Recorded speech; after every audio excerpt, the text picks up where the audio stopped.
বুকা পানী মাটিঘৰ অসমী এই তিনিওটা শব্দৰে ইমান মিল আছে নহয়নে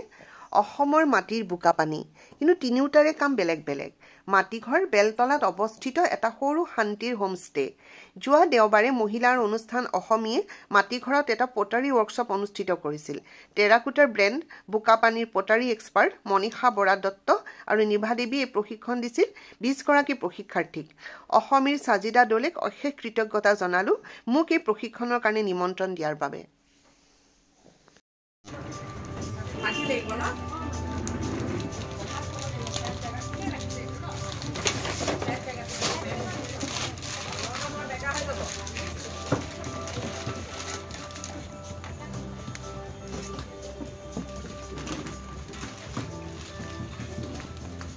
দিয়া সেইখিনি মোক দিয়াচোন দুইটা হেৰি কৰি পেলাই অঁ সেইটো যাব দিগদাৰ হৈছে ন এক মিনিট এতিয়া আৰু চাইডৰ এইবিলাক কৰিব লাগিব মই আনি দি আছোঁ এইটো কি কৰোঁ এতিয়া এইটো খাই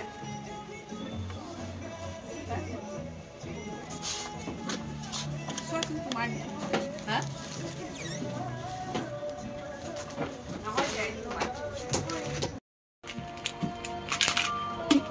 হয়ে গেছে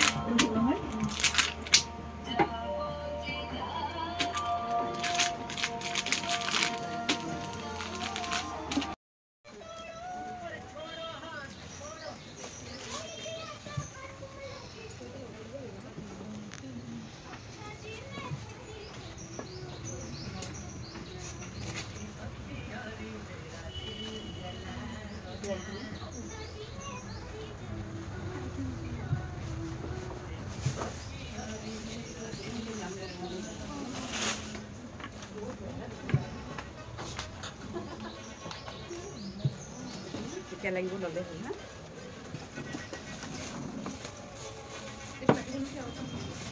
আছে ইয়াতে মানে ফুটাই যাব ইয়াতে থৈ দিছো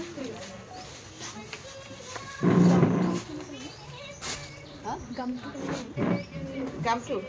এই গ্লাছটোত আছে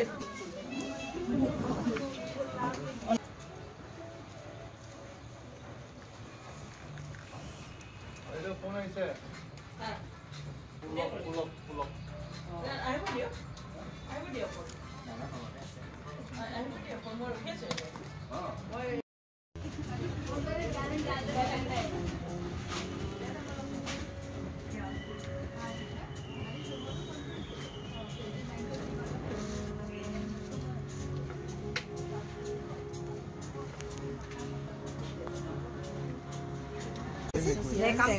Thank you so much. बहुत ভাল লাগিলে Congratulations for making this nice masterpiece.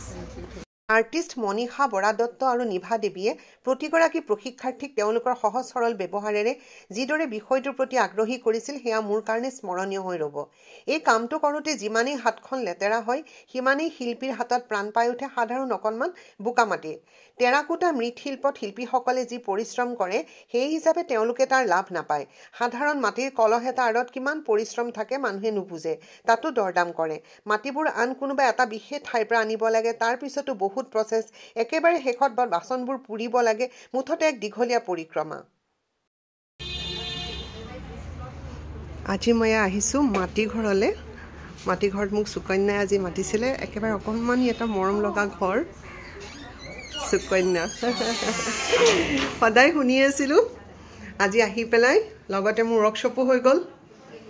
ইমান মৰম লগা এইটো দুটা ৰুমৰ ন ইয়াত দুটা ৰুম আছে কিমান দিন হলে আৰম্ভ কৰা 2 বছৰ হ'ল 2 বছৰ একদম শান্তিৰ ঠাইচোন একদম পুৰা